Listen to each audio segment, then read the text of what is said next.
Okay, brief explanation here. The Transformers Dark of the Moon review will be coming out tomorrow. I'm just not a huge fan of putting out two videos in one day if they're basically on different subjects. I mean, yeah, you could say these are technically both movie reviews, but one's a movie review of a particular series, and this is, I guess, technically a movie review of another series, but again, they are different, so I just wanted to do some differentiation. Anyway, yes, I saw Cars 3. Just got out of the theater roughly about half an hour ago. A movie is maybe a little bit more than 2 hours long. I guess it might depend on your screening. There was a lot of stuff playing before this one. This was the AMC theater here in Bismarck. So anyway, obviously with a Pixar movie, they start off with an animated short. And in this case, this was called Lou. And it was about the items in a lost and found at a schoolyard that basically come to life and gather up the items that get left behind after a recess, and then aid children in regaining those items so that they can be played with for more. However, the next time it does this, a bully comes along and starts stealing the items away and hiding them in his backpack. The bully then tries to basically stay outside longer than anyone else does. After the bell rings, he doesn't go back in, and then the items in the lost and found box come to life and basically start confronting the bully. They start trying to steal back the items that he stole, and in the midst of this, they discover that the bully actually lost a toy earlier, years ago, and they find it and they say, basically, you give back the toys you stole and we'll give you back your toy. It's a really good short. If you know anything about Pixar shorts, I mean, it's tough to find a really bad one, but it's a darn good short. I think it's one of the best ones they've done. Okay, and now we go on to Cars 3 proper. This is a really great callback film. This actually felt more like a sequel than Cars 2 did. I mean, right off the bat, they start calling back to the first film when Lightning McQueen is calling out his mantra where he is speed. I envision myself winning the race. And then he stops and says, I actually used to say that. And he also flashes back to times he spent with Doc Hudson. Obviously, Doc Hudson in the first movie was voiced by Paul Newman and who has since passed away. I guess they had some leftover recordings of him that they used for the flashback sequences. And like I said, it's really kind of cool because basically the motif of the whole film is sort of a legacy. Anyway, with Doc Hudson, I'm sorry, boy. Okay, he flashes back to Doc Hudson. He goes out and he wins this race. And he wins a few more races. He has a couple of friends with him. The new Dynaco driver, Kyle Weathers. And the next one was Bobby Swift. And they're sort of all alternating victories. And then suddenly, McQueen is winning a race, and a new rookie named Jackson Storm, who's a next-gen car who goes super fast, and he can burn fuel efficiency, and he's basically computerized, so he can adjust to every little minute detail on the track, comes and just schools him on the last lap. See, Jackson Storm is voiced by Armie Hammer, who most of you might know as the Lone Ranger in the Tonto movie that came out a few years ago. Anyway, Jackson Storm is this next-gen racer. He goes on to win the next 8 races. They go into the final race for the Piston Cup. And slowly throughout the season, all of these other racers, including Lightning's friends, are getting replaced. They either retire or they're just forced out. They're kicked out. And he's competing against practically an entire field of next-gen cars in the last race. They're going around. Lightning goes through a pit stop. He doesn't fully complete the pit stop. He zips out to try to catch Jackson Storm. He starts coming up on Storm, and then suddenly his tire goes and he crashes. This is what you see in the trailers. And then he spends the next few months recuperating, and it's looking unlikely that he'll come back and race the next season. He doesn't really want to retire, though, so Sally, who surprisingly enough was not featured in any of the advertisements for this film up until I think just recently. So I had to wonder what was going on there. Anyway, she basically says, hey, try something different, switch this up.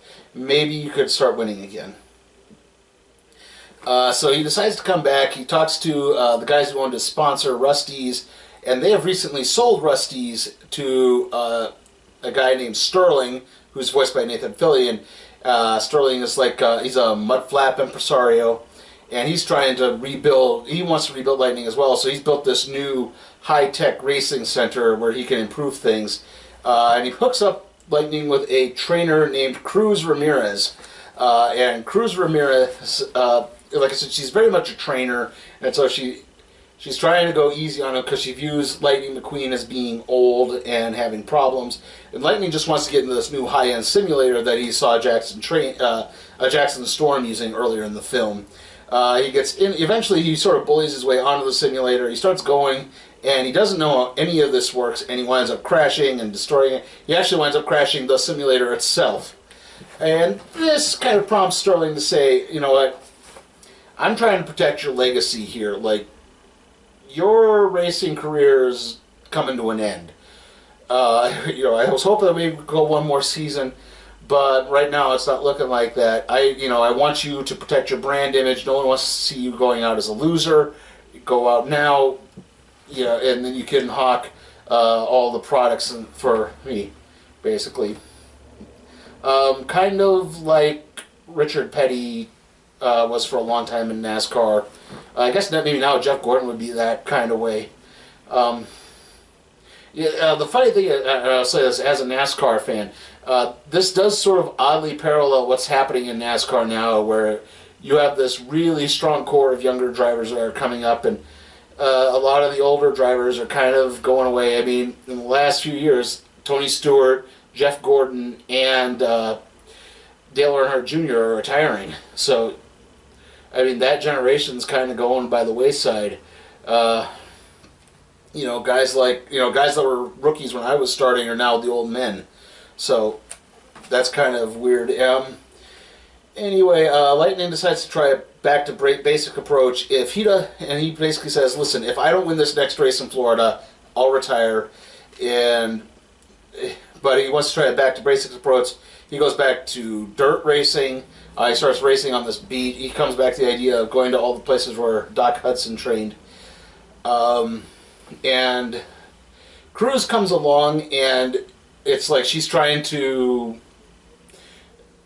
bring a bit more of a computer high-tech edge to it, and it's not working. He says, I just want to race, just race. And she tries to help him race. Like, she has a special setup where she can track his speed, but he keeps getting out of range for her because she doesn't know how to race on a beach.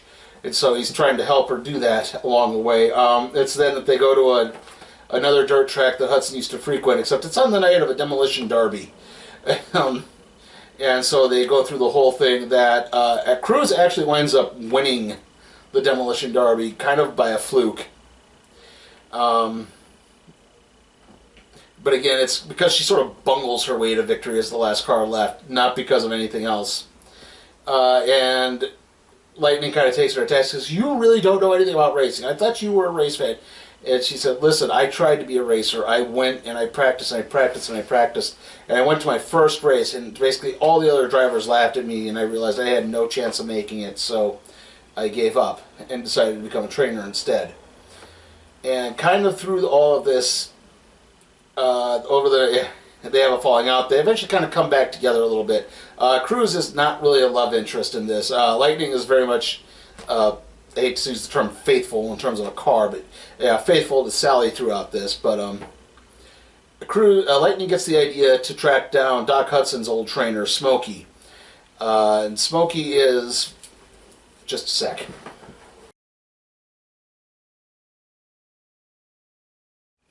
Okay. Sorry about that. I had to look this up. Chris Cooper voiced Smokey, Doc Hudson's old trainer. And kind of through everything, they hook up with a lot of old racers as well who tell stories about Doc Hudson. And Smokey basically points out that, yeah, after Doc crashed and his racing career ended, he went into hiding for a few years, but Lightning was the one who helped bring him back out. And he saw a lot of himself in Lightning. And basically, they start going through another training montage. They use Cruz to help train Lightning as well by making her be as fast as Jackson Storm. And it sort of works to an extent. They go through a lot of old school training montage things, like they go on a pretend moonshine run. They race around a dirt track several times. They teach Lightning the art of drafting. And okay, sorry again. Let's see. Okay, and eventually the day of the race arrives, and Lightning's still not feeling quite like he's going to be fast enough. He has to start at the back because he never went through a qualifying run. But he starts going through, and he starts picking his way through the field, and Sterling basically is there too, and he tells Cruz to go back to the training compound because he's a trainer, not a racer. And kind of this makes McQueen realize that Cruz should probably be running this race, that she's best fit for this, that she actually has the ability to beat Jackson Storm. So they basically switch places. They give her a quick paint job so she can get Lightning's number 95 and compete in the race. Anyway, Cruz enters the race. She starts slowly making her way through the field, except at some points Jackson Storm actually drops back and starts chewing her out and telling her that she's not worthy. But Lightning keeps shouting her through, and eventually she starts using the drafting tricks, and she gets up onto Jackson Storm's bumper as the race starts to make its final lap. She makes this move to try to gain the lead, and he pounds her into the wall. She keeps going. She keeps fighting back, and eventually she pulls a move that Doc Hudson had done years earlier, where she flips over the top of the car. They basically told a story about how Doc Hudson was coming off an upstart rookie of his own, and the way he got him was to basically lure him into going towards the wall, and like I said, flipping over the car without wrecking him. Yeah, he flipped over, and that enabled him to win the race because the other car basically lost its line of speed. She pulls the same trick. She wins. Sterling offers her a spot on his race team, but she says no. She instead goes to the Dynaco team, which, if you remember from the first Cars movie, is the team that Lightning McQueen wanted to be on. He was leaving the Rust-eze team. But in a way, so it all comes full circle. And basically, Lightning decides he's not really going to race anymore except in Radiator Springs on the old dirt track. And he gets a new paint job to be in honor of Doc Hudson. And they basically use that to tell the next story, basically. He becomes Cruz's new crew chief. Also, Sterling is bought out by the Dynaco people. Like I said, overall, this is a really good movie. It basically completely throws out Cars 2. I think they realized, too, that a lot of people did not like that movie very much. Like I said, it basically pretends like that didn't happen, and they're just telling their own story after this. Obviously, there's a really great motif with the idea of legacy. I'm probably one of the few people that Pixar has yet to really disappoint me. Admittedly, I never saw Brave. I've heard really mixed things on that, but other than that, like I said, I love Pixar movies. I've loved the Cars series, which I always thought was really underrated. People didn't appreciate it very well. I mean, granted, Cars 2 doesn't help that very much, but like I said, I love the first one. This one, I'm giving an A. It was fun. When I went, there weren't a huge amount of kids in the theater. There was one kid that was acting up and running up and down the aisles, but it's obviously fun for the whole family. It's not really a lot of crude jokes at all, so you'll have fun.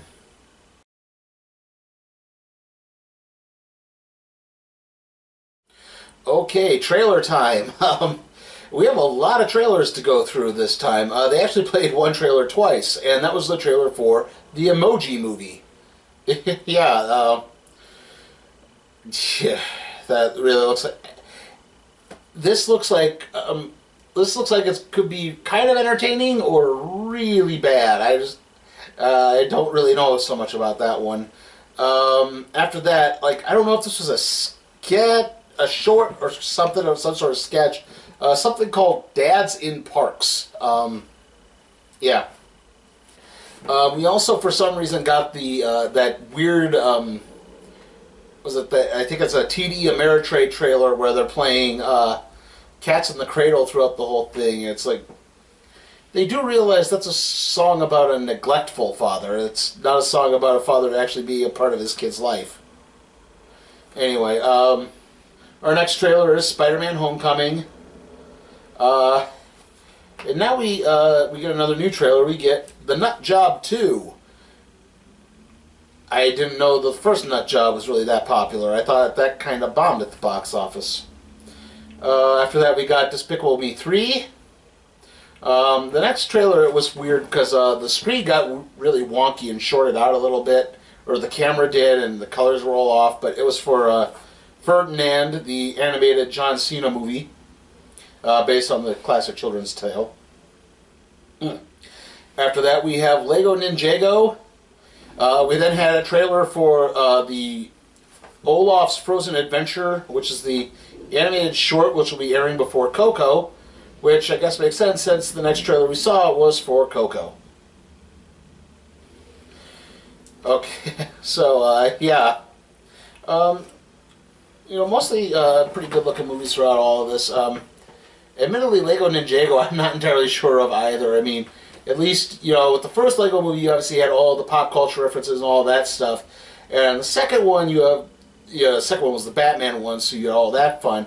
I'm not, like I said, I'm not familiar too much with the modern Lego stuff. I know Lego Ninjago was like a toy line thing, but I'm not entirely sure of that. Coco looks really entertaining. Obviously, it's another Pixar movie, so I don't know so much.